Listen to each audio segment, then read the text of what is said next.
મિત્રો, શું તમને ગરમીમાં ચક્કર, થાક અને નબળાઈ લાગે છે? તો આ વિડીયો તમારે જરૂર જોવો જોઈએ. ગરમીમાં શરીરમાં પાણીની ઉણપના મુખ્ય લક્ષણોમાં વારંવાર ગળું અને મોઢું સુકાવા, ઘેરા પીળા રંગનો યુરિન આવવો, ચક્કર કે માથાનો દુખાવો, અતિશય થાક અને ત્વચા સૂકી પડવાનો સમાવેશ થાય છે. આવી સ્થિતિમાં ત્વચાની સ્થિતિસ્થાપકતા ઓછી થઈ જાય છે, ચામડી પર ડાર્ક સર્કલ દેખાય છે અને પરસેવો ઓછો આવે છે. પાણીની કમીના લક્ષણોમાં ત્વચા પર રૂક્ષતા આવવી, એટલે કે ત્વચા ડ્રાય થઈ જવી અને હોઠ ફાટવા જેવી સમસ્યાઓ પણ થાય છે. ત્યારબાદ શરીરમાં પાણીના અભાવે પાચન તંત્ર બગડે છે અને તેના કારણે કબજિયાત પણ થાય છે. ત્યારબાદ પાણીની ઉણપના કારણે આંખો લાલ થાય છે અને ડ્રાય પણ થઈ જાય છે. હવે વાત કરીએ કે શરીરમાં પાણીની ઉણપના કારણો કયા કયા છે. તો તેમાં વધુ પડતો પરસેવો થવો. ગરમીમાં પરસેવા વાટે શરીરનું પાણી ઝડપથી બહાર નીકળી જાય છે. ત્યારબાદ ઓછું પાણી પીવું. તરસ લાગે તો પણ યોગ્ય માત્રામાં પાણી ન પીવાની આદત પણ શરીરમાં પાણીની કમીના કારણોમાંનું એક છે. ત્યારબાદ સીધો સૂર્યપ્રકાશ.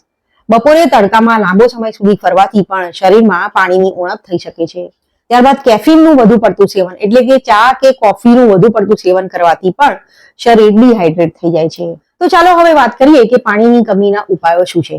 તો તેમાં નંબર 1, પૂરતું પાણી પીવું જોઈએ. દિવસમાં 3 થી 4 લીટર પાણી પીવાની આદત પાડવી જોઈએ. ત્યારબાદ નંબર 2, ઇલેક્ટ્રોલાઇટ્સ લો, જેમ કે લીંબુ પાણી, નાળિયેર પાણી અને ORS નું સેવન કરવું જોઈએ. ત્યારબાદ નંબર 3, પાણીયુક્ત ફળો લેવા જોઈએ, જેમ કે તરબૂચ, કાકડી, સંતરા વગેરે જેવા ફળો ખાવા જોઈએ. ત્યારબાદ નંબર 4, બપોરના તડકાથી બચવું જોઈએ. બપોરે 12 થી 4 વચ્ચે બહાર જવાનું ટાળવું જોઈએ. જો જવું અગત્યનું હોય તો મોઢું ઢાંકીને બહાર નીકળવું જોઈએ. ત્યારબાદ ફ્રીજનું અતિશય ઠંડુ પાણી ન પીવું જોઈએ. હંમેશા માટલાનું પાણી પીવાનો આગ્રહ રાખવો જોઈએ. પરંતુ જો લક્ષણો વધારે ગંભીર હોય, જેમ કે બેભાન થઈ જવું, અતિશય ઉલટીઓ થવી, તો તરત ડોક્ટરનો સંપર્ક કરવો જોઈએ. તો મિત્રો, આ હતી આજની જાણકારી. તમને કેવી લાગી મને કમેન્ટ કરીને જરૂરથી જણાવજો. અને જો આવા જ વિડીયો બીજા જોવા માંગતા હો તો ચેનલને સબસ્ક્રાઇબ પણ જરૂરથી કરી લેજો.